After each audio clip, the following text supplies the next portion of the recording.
जिसकी लंबाई मैंने मान लिया कितनी है, एल लंबाई का चलता है। इसके अवगत पार्ट का क्षेत्रफल की पार्ट में मतलब है वेक्टर मान लिया। तो जब मैं करतान बड़ा वाला है तो ये मान लेंगे ये वाला एंगल ठीक है। और ये अपने धनात्मक से क्या होते हैं 12 पार्ट टकराते हैं। टकराने के पश्चात अपनी सबको ऊर्जा को खो देते हैं। अपनी ऊर्जा को फिर कहां से देते हैं, बैटरी। यहाँ पर क्या देंगे, बैटरी।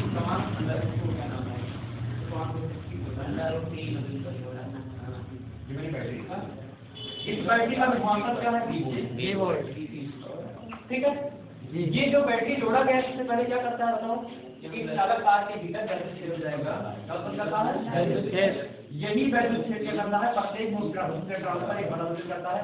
और जो इलेक्ट्रॉन के आवेश होता है वो ज्ञात होती है, प्रत्येक इलेक्ट्रॉन क्या होगा, सबसे छोटा जो आवेश होता है उसी को मूल आवेश बोलते हैं। और वही मूल आवेश ई होता है इलेक्ट्रॉन का, इससे छोटा आवेश नहीं है बड़ी चीज में। पूरे ब्रह्मांड में छोटा आवेश कौन है, ई।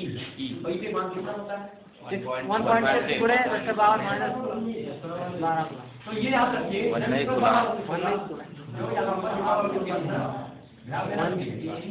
जो यहाँ पर आरोपित बल होगा F होगा, ये आरोपित बल कौन सा बल होगा, आरोपित वैद्युत बल होगा, आरोपित वैद्युत बल होगा। तो इस F का मान किसके बराबर होगा, स्मॉल ई और कैपिटल ई।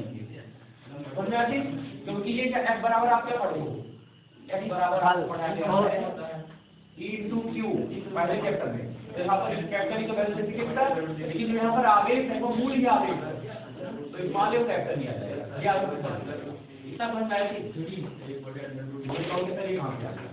गति का जो प्रथम समीकरण होता है, ठीक है, ये सब आएगा, वो होता है V बराबर U प्लस A। V बराबर क्या होता है, V होता है अंतिम वेग, U होता है प्रारंभिक वेग, A होता है त्वरण, T होता है प्रकाशकार।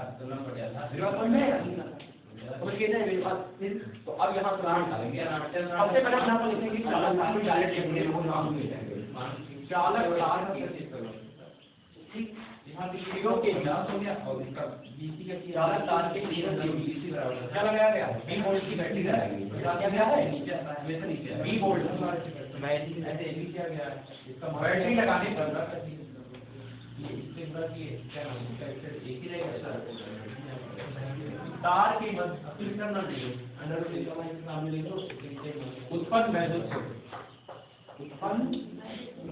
क्षेत्र कितना होगा, इलेक्ट्रिक फील्ड कितना होगा, वेक्टर E बराबर अभी पढ़ाया गया है V/L। जहाँ L क्या है, चालकता की लंबाई। समझ में आ गई एक बात, वेक्टर E बराबर V/L। इसको बना दीजिए समीकरण नंबर 1, तुरंत बना दीजिए, काम आएगा। ठीक है। अब हम यहाँ पर ज्ञात करेंगे कि चालक तार के प्रत्येक मूल इलेक्ट्रॉन में लगने वाला बल कितना होगा। ठीक है, चालक तार के भीतर प्रत्येक मुक्त इलेक्ट्रॉन, समझ आओगे ना, मुक्त इलेक्ट्रॉन और आवेश बराबर कौन सा बल होगा, आवेशित बल। बल निकालो पहले, तो बल का मान क्या होगा, बल बराबर देखो पहले क्या है, F बराबर E, F बराबर स्मॉल ई और कैपिटल ई, है ना जी। इलेक्ट्रॉन की चार्ज हो गया, बैलेंस स्थिति सही हो गई। अब देखिए न्यूटन का जो दूसरा नियम होता है, न्यूटन के द्वितीय नियम क्या होता है, किसी वस्तु के संवेग में परिवर्तन की दर उस वस्तु पर आरोपित बाह्य बल के समानुपाती होती है। तो F बराबर क्या वहाँ से प्राप्त होता है, वहाँ पर बल की परिभाषा क्या प्राप्त होती है, F बराबर है यहाँ लिखी क्योंकि जब ये बार बार क्या होता है धनात्मक से टकराता है इलेक्ट्रॉन, मैं इसको लिख नहीं रहा हूँ, इसको समझा रहा हूँ। इलेक्ट्रॉन अपने धनात्मक से जब बार बार टकराता है, टकराने के पश्चात संपूर्ण ऊर्जा कितनी जाती है, 0। फिर वो बैटरी से ऊर्जा लेता है, जब बैटरी से ऊर्जा लेता है, एक अचानक ऊर्जा लेता है तो उसकी ऊर्जा बढ़ जाती है, तो वो जल्दी वेग से गति करता है, फिर टकराता है 0, तो उसके वेग में लगातार क्या होता है, परिवर्तन होता है। और जब भी किसी वस्तु के वेग में लगातार परिवर्तन होगा तो वहां पर तुरंत होता है। समझ गए मेरी बात जी। इलेक्ट्रॉनों में उत्पन्न तुरंत कहाँ से उत्पन्न होने आ जाएगा, वो अपने धनात्मक से बार-बार टकराता है, इसीलिए वहां पर उसके वेग में कभी वृद्धि होती है कभी कमी होती है। जब वेग में वृद्धि होती है कमी होती है तो वहां पर क्या होगा, तुरंत एक्सीलरेशन। जैसे गाड़ी का एक्सीलरेटर नहीं होता, एक्सीलरेटर एक्सीलरेटर जो होता है उसी से बल करना है एक्सीलरेशन, त्वरण जिसको बोलते हैं। तो देखा तो त्वरण a बराबर क्या होता है, f बटे m होता है। a बराबर क्या होता है, f बटे m, या f बराबर m होता है। ये आप कोई फिजिक्स का अगर कोई आपको खरीदोगे दो समीकरण आपको जरूर मिलेगा, f बराबर m लिखा रहता है और एक e बराबर mc स्क्वायर, यहाँ मेरा लिखा रहता है, क्योंकि दोनों बहुत ही चर्चित। e बराबर mc स्क्वायर, e बराबर mc स्क्वायर आइंस्टीन का ज्यादा है, बराबर m न्यूटन का है। समझ गए, न्यूटन और आइंस्टीन के जैसे वो भौतिक विज्ञान के दो अस्तंभ हैं, समझे। तो a बराबर f बटे m आ गया। अब f की वैल्यू बताओ क्या है, बोलो। Small E capital E, small E और कैपिटल ई, वेरी गुड। नीचे क्या आ गया, m आ गया। ऊपर देखिए e का मान भी तो निकाल सकते हो, हां इसको भी निकालो। सब्जी बनाने के लिए क्या करते हो आप लोग, पहले इतना सब होता है, प्याज इकट्ठा कर काट लेते हो, देखो मैंने ऊपर लिख दिया, सबको यहाँ पर रखना है, कढ़ाई में सब्जी बन जाएगी। और मैं a बराबर e और m को तो आगे भी होता है, और कैपिटल ई के स्थान पे बताओ क्या है, बी अपान एल, b अपान l प्राप्त हो गया। a बराबर क्या हो जाएगा, सही से लिख लो जाओ, e b अपान क्या हो जाएगा, ये आ गया त्वरण। इतना बच्चे को समझ में आ गया। कहाँ से वैल्यू रखते हो, कहाँ से रखते हो वैल्यू, समीकरण एक से, समीकरण एक से आप किसका मान रखते हो, वेक्टर ई का मान रखते हो, dy। अरे यहाँ वेक्टर लगा दो, कोई दिक्कत नहीं, समझ में आई, कोई मत सुनो, वो तो दिक्कत आता है। a का मान निकल गया, तुरंत मान निकल गया। अब हम लोग वहां पर भी समझेंगे, थोड़ा सा एक लाइन लिखना ही पड़ेगा समझाने के लिए। देखो हम ये मानेंगे ना, इन्हीं तो क्या इलेक्ट्रॉन का निकला है ना, इलेक्ट्रॉन कितने हैं, एक लाइन मानेंगे कि माना तार के, ठीक है, एकांक आयतन में, तार के एकांक आयतन में मुक्त इलेक्ट्रॉन कितने हैं, मुक्त इलेक्ट्रॉन कितने हैं, n, ठीक है। तार के एकांक आयतन में मुक्त इलेक्ट्रॉन कितने हैं, n इनकी संख्या हो गई। अब अगर n है तो सभी इलेक्ट्रॉनों का भी अलग अलग त्वरण होगा, सभी इलेक्ट्रॉनों का जो त्वरण होगा वो अलग अलग होगा। और आपको ये पता है कि जब इलेक्ट्रॉन अपने इलेक्ट्रॉनों का क्रम का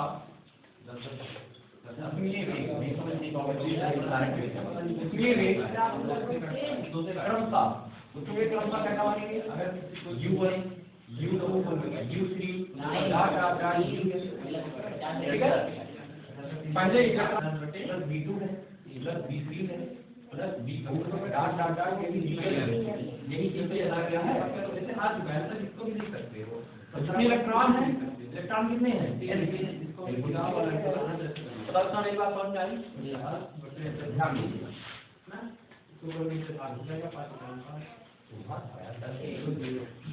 अब देखो एक काम करो, समीकरण लगा दो g बराबर u प्लस एक, ठीक है। इस v1 का जब मान निकालोगे तो यहाँ से u1 प्लस एक नहीं होगा, डाउ1 u1 क्या होगा, इसका ये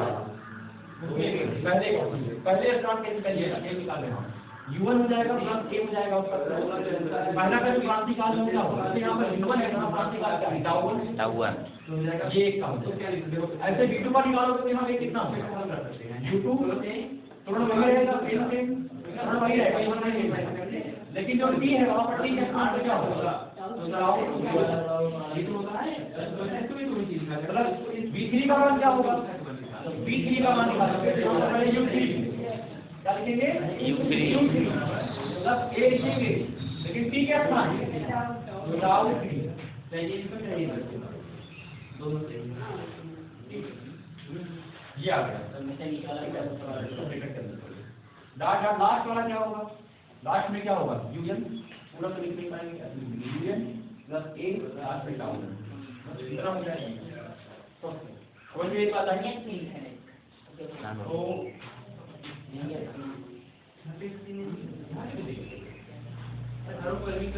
नीचे नीचे है, नीचे क्या है, ठीक है। अब देखिए dt का मान पूछा, अगर हम इसमें u1 को u2 को u3 को un को सबको जोड़ दें तो क्या अलग है, जैसे लिखते हैं u1 plus u2 plus u3 dot dot dot plus नीचे का लिखना हमको ये ठीक है। u1 जो उसमें वेग था ना, पर उसमें वेग को मैंने अलग कर दिया, इसलिए के बाद कर दिया, प्लस करने के बाद बचा क्या? इसमें a tau 1 a tau 2 a tau 3 a tau 4, तो हम इसमें a कॉमन भी तो कर सकते हैं, सब में से कॉमन कर सकते हैं। कॉमन करने के बाद आगे लिखेंगे तो बचेगा क्या? Tau 1 tau 2 tau 3 tau 1 tau 2 tau 3 plus dot dot plus tau 4 और डिवाइड करके हम लोग जाएगा। ठीक है, इलेक्ट्रॉनों का जो कुल औसत उसमें वेग होगा वो शून्य है। जैसे क्यों?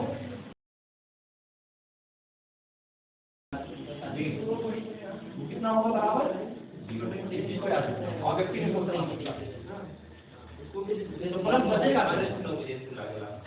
यहाँ क्या बचेगा बताओ? ये बचेगा। अगर मैं बताऊं तुमसे पूछना चाहता हूँ कि एक को 2 बार जोड़ो तो कितना आएगा? 2 बोलो भाई। एक को 3 बार जोड़ो तो कितना आएगा? एक को 4 बार जोड़ो तो कितना आएगा? तो अगर हम tau 1 tau 2 tau 3 tau n तक जोड़ रहे हैं तो उसका मतलब टाउ गुणे n आएगा जी। हम टाउ को n बार जोड़ रहे हैं तो मतलब क्या होगा? टाउ गुणे n तो आएगा। अरे भाई इसको हम 4 बार इसको 4 गुणे लिख सकते हैं जी। इसको हम 3 गुणे लिख सकते हैं, इसको 2 गुणे लिख सकते हैं। इसकी वैल्यू क्या आ जाएगी? टाउ में ये तो बाहर कर दिया टाउ गुणे n। टाउ गुणे और नीचे क्या है? n n क्या हो गया? इसलिए जो इलेक्ट्रॉनों का औसत इलेक्ट्रॉनों का जो अनवन वेग होगा v बराबर किसके होगा? a into tau. a into tau क्या होगा? बराबर a into टाउ। ये कैसे होगा? ये हम बात ही कर रहे हैं, बात ही कर रहे हैं। अब यही कंफ्यूजन होगी तो बात में समझ नहीं आएगा। समीकरण 2 से लिखेंगे तुरंत यहाँ पर इसका मान v का मान। समीकरण 2 से v का मान v का मान रखने तो बताओ जरा रिलेटिव वेलोसिटी कितनी आई है? अनुभव में कितना आया है? vd बराबर a टाउ। a टाउ क्या है? eb मान निकलता है।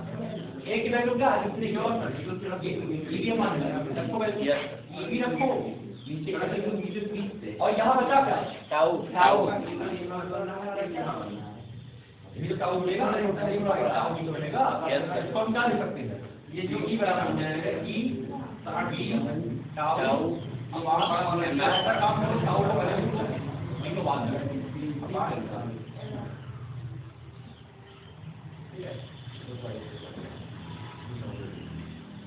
ये तो क्या है? ये तो कौन आपसे पूछा गया था? ये है अनुगमन वेग या अगवा वेग और ये भी क्या है? अनुगमन वेग के समांतर में समानांतर समझ में आया? समझ क्या करना है? ये तो आपका समीकरण नंबर 1 हो गया, लिख लीजिएगा। ये भी क्या है? विभवांतर। ये विभवांतर अनुगमन वेग विभवांतर व अनुगमन वेग में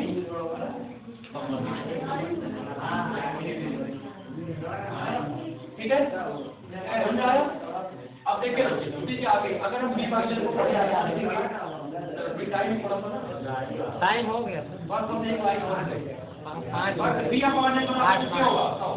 वेक्टर की समूह की जाएगा। बी भाजन किसके होगा? ये बी भाजन किसके होगा? वेक्टर की कहाँ से वैल्यू रखे हो? ठीक है, लास्ट में तो vd का मान क्या आता है? ये आपको j tau v upon l के स्थान पे क्या हो जाएगा? n यहाँ हो जाएगा और क्या हो जाएगा? v अपॉन l के स्थान पे क्या हो जाएगा भाई? ये देखिए n हो जाएगा। Yes sir,